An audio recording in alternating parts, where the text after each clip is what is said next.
Wow, miren lo que es esto. Es la parte más larga del muro de Berlín que actualmente sigue de pie. Hay muchísimas historias de cómo la gente intentaba cruzar de un lado para el otro del muro, ya sea metiéndose en maletas, lugares en los autos, intentar cruzarlo con una tirolesa, hasta incluso pasarlo por debajo mediante túneles, lo cual sinceramente sí me deja pensando en lo ingenioso que pueden ser las personas en un punto extremo de desesperación.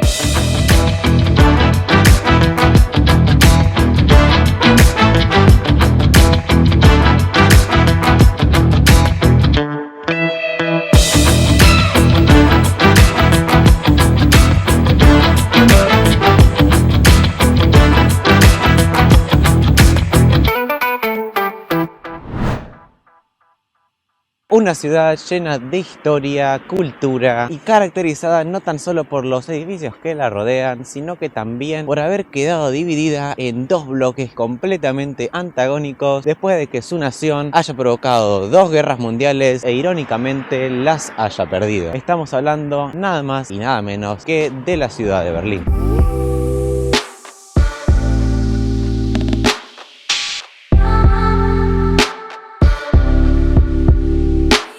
En el video de hoy vamos a estar visitando los lugares más icónicos de esta ciudad y contando por qué son tan especiales para esta.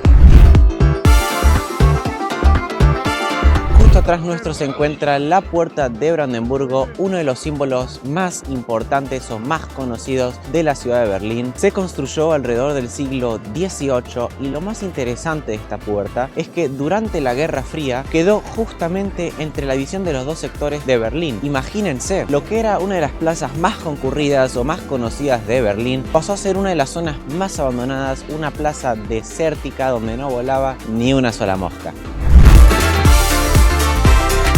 Wow, miren lo que es esto de acá. Esta es la parte más larga del muro de Berlín que actualmente sigue de pie. A mí me parece impresionante que esta parte del muro de Berlín siga existiendo, que esto siga estando de pie, que sea una de las cosas que lamentablemente caracterizan esta ciudad. Miren lo alto que es. Esto es más o menos 2 veces mi altura. Imagínense haber estado separado por un muro durante más de 30 años y no poderlo haber cruzado. Después de la Segunda Guerra Mundial, Alemania quedó dividida en 4 sectores: el francés, el británico, el estadounidense y el soviético, dividiendo de igual manera a su capital, Berlín. A lo largo de los años, eso se terminó resumiendo en que la ciudad quedó dividida en 2 sectores: el oriental, dirigido por los comunistas, y el occidental por los capitalistas. A medida que fue pasando el tiempo, el lado capitalista fue evolucionando tanto política, social como económicamente, y eso es lo más importante. Eso básicamente causó que la gente empiece a pasarse del lado soviético al lado capitalista, lo cual a la Unión Soviética no le gustó para nada. Para el año 1961, el lado capitalista había ganado más de 3 millones de habitantes. Esto a la Unión Soviética le cayó muy pero muy mal, con lo cual decidieron tomar al país completo por sorpresa. La noche del 12 de agosto de 1961, la Unión Soviética decidió construir una barda hecha en principio de ladrillos y alambres que dividía la ciudad de Berlín por completo. Esta básicamente se terminó de la noche a la mañana. De un día para el otro la gente no podía pasar, se habían cortado todos los transportes, cualquier contacto que hayas tenido del otro lado de la ciudad ya no se podía mantener. La ciudad quedó dividida de la noche a la mañana y nadie más podía pasar ni hacer nada del lado opuesto. Pasaron los años y esta barda, que se suponía que era provisional, pasó de ser una simple barda hecha de ladrillos y alambres a ser un muro de más de 3 metros de altura. Miren, justamente acá podemos encontrar una puerta, una reja que está básicamente en el muro, incrustada. Esta habrá sido una puerta, un acceso para poder cruzar de un lado a otro, pero que solamente se les permitía a ciertas personas. Pero miren la altura que tiene el muro, son unos 3,5 metros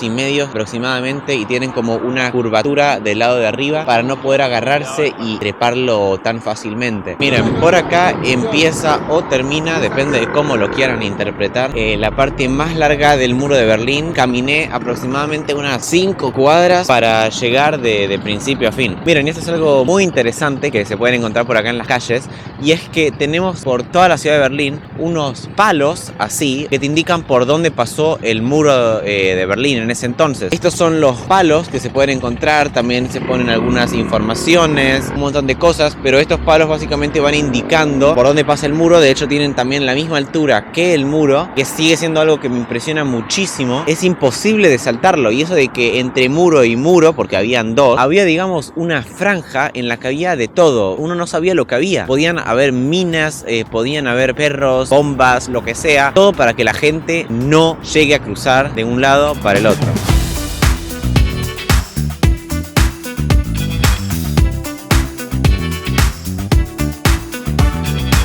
Hay muchísimas historias de cómo la gente intentaba cruzar de un lado para el otro del muro, ya sea metiéndose en maletas, lugares en los autos, intentar cruzarlo con una tirolesa, hasta incluso pasarlo por debajo mediante túneles, lo cual sinceramente sí me deja pensando lo ingenioso que pueden ser las personas en un punto extremo de desesperación. Pero esas no eran las únicas maneras de cruzar el muro. También estaban los llamados puntos de control. Había 8 de estos repartidos a lo largo de todo el muro, por los que solamente se permitía el paso a personas diplomáticas o con algún tipo de visado. Y el más conocido de estos, Checkpoint Charlie. Se le atribuye ese nombre por la letra del abecedario que le correspondía. Estaba el Checkpoint Alpha, Bravo, Charlie y así sucesivamente. Pero ¿por qué le ponían nombres en vez de letras? Resulta que en ese entonces la señal de radio no era de las mejores y no podían arriesgarse a que el que esté escuchando el mensaje se confunda la letra B con la C o la A con la D. Por esa misma razón le atribuían nombres a los puntos de control para evitarse problemas y cualquier tipo de confusiones. Dato curioso de este lugar es que acá también se pueden alquilar estos famosísimos autos de la ciudad de Berlín, además de también poder volar en globo aerostático y ver la ciudad desde arriba. La verdad que a mi gusto es una experiencia inolvidable.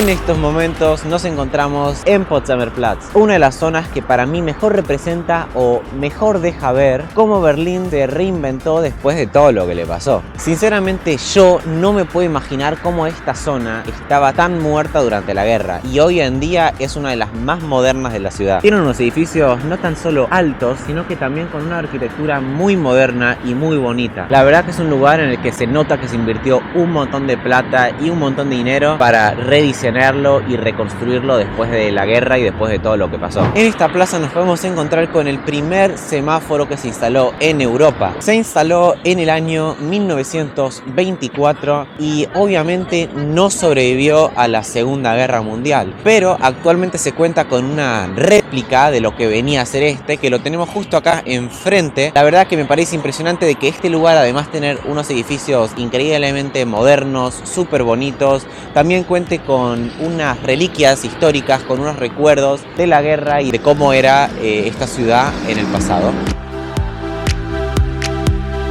Bueno, pero además de todo esto, la plaza de Potsdamer Platz también cuenta con el Sony Center y su arquitectura bastante futurista, digámoslo así. ¿Por qué Sony, una empresa japonesa, decidió construir estas semejantes obras de arte precisamente acá, en Potsdamer Platz? Como yo ya había dicho antes, esta zona, después de que el muro haya caído, quedó completamente para renovar. Entonces el gobierno o las autoridades de Berlín querían básicamente restaurar esta zona, reinventarla, y Sony precisamente le vio el potencial a ese proyecto, con lo cual decidieron construir sus oficinas acá, sus oficinas centrales, y mudarse para acá, al corazón de Europa. Y de ahí también viene el nombre tan icónico que lleva. Pero para mí, si hay algo que de verdad me llama la atención, es el diseño del techo. Resulta que está inspirado en el monte Fuji, que es uno de los símbolos más importantes o más reconocidos de Japón.